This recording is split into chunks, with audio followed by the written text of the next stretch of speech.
made a video there some time ago, and I'll link it in this video, or from this video, about the Strokestown eviction case. That's the case which arose in Strokestown, County Roscommon.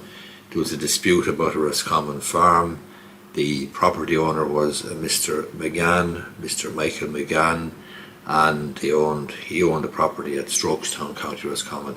He got into difficulty with the KBC Bank, and between the jigs and the reels, KBC Bank got an order for possession or repossession of the property. There was some controversy about the security personnel that were brought in to enforce the bank's security and to enforce the bank's order for possession. And in December of 2020, Mr. McGann and Mr. Kevin Taylor, a retired Garda, another gentleman, Mr. Colm Granahan from Mayo, they were all jailed for contempt of court or being in breach of a court order by the High Court, by Justice Leonie Reynolds. Mr. Granahan purged his contempt fairly quickly, but the other two gentlemen, Mr. McGann and Mr. Taylor, didn't. They've been released now, but they've been released now only after 5 months of being in jail for contempt.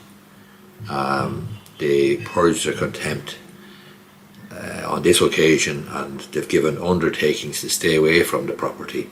They've said they were giving undertakings independent of the injunction order requiring McGann and others to vacate the farm. So they are looking for further proceedings, or Mr. McGann certainly is looking for a full hearing of the situation. Justice Reynolds directed that the men be released, but were warned any breach of the undertaking would see them back in prison. The court had not wanted to jail them, but was left with no option due to the failure to comply with court orders, and she made a cost order against Mr. McGann, who she described as the puppet master, regarding events, and refused to put a stay on the costs order. So the costs of the proceedings are estimated to be well into 6 figures. The matter has a long history. It's an impassioned, dirty dispute, quite frankly. There's been a lot of controversy about it, a lot of controversy about the eviction, KBC Bank's role in it, the repossession order, and so on. The loan involved was, I think, 431,000 lent to Mr. McGann, secured on the property. KBC was unable to secure the property and returned to court to obtain injunction orders. They were to remain in place pending the full hearing of the dispute, and they were granted vacant possession of the property. KBC then brought contempt proceedings against the 3 men over their refusal to comply with the order. Mr. McGann then wants a full hearing of KBC's action heard, and the court agreed to put a timetable for the exchange of documents in that case. This was not opposed by the other side, but Mr. Fanning said, senior counsel I think for the bank, said that he accepted that there was an entitlement to a full hearing, but he also said that it was an open and shut case, and the matter will be listed before the court in June. So there you go, 3 gentlemen jailed in December for being in breach of the court order. One of them purged his contempt fairly quickly, Mr. Granahan. The other 2 gentlemen, Mr. Taylor and Mr. McGann, have spent 5 months in jail. Now, people have strong views, strong opinions about this case. It has been fairly controversial, it's been fairly high profile. It looks terrible from the bank's perspective. There's a farm that's probably been in the family for generations.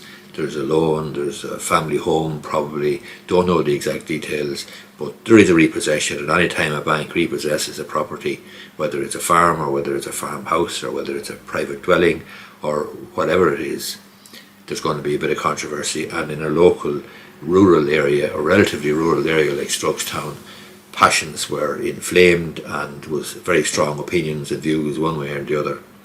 So you would wonder, and I'm just throwing it out there, what Mr. McGann and Mr. Taylor achieved by being in jail for 5 months. It's a very unfortunate situation. Nothing has really changed. They've spent 5 months in jail. Now, I know because of COVID-19 and the pandemic that's been going on, there hasn't been a whole lot happening, but to deprive anybody or to be deprived of your liberty is a serious thing, and for people to be in jail for 5 months is a long time. It's 5 months out of your life that you'll never get back. I hope they are satisfied with what they got out of it.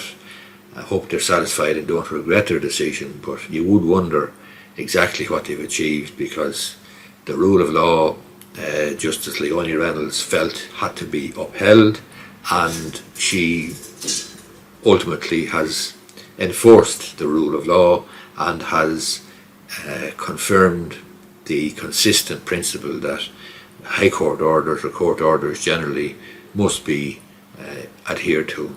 But it's an unfortunate situation, very unfortunate situation. There will be a full hearing presumably at some stage.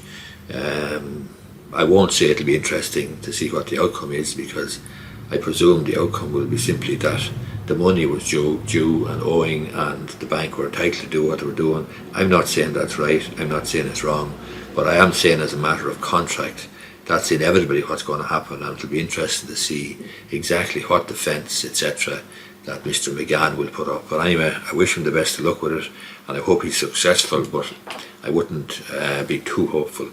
Anyway, hope you find the video useful. If you do, I'd appreciate if you gave it the thumbs up down below.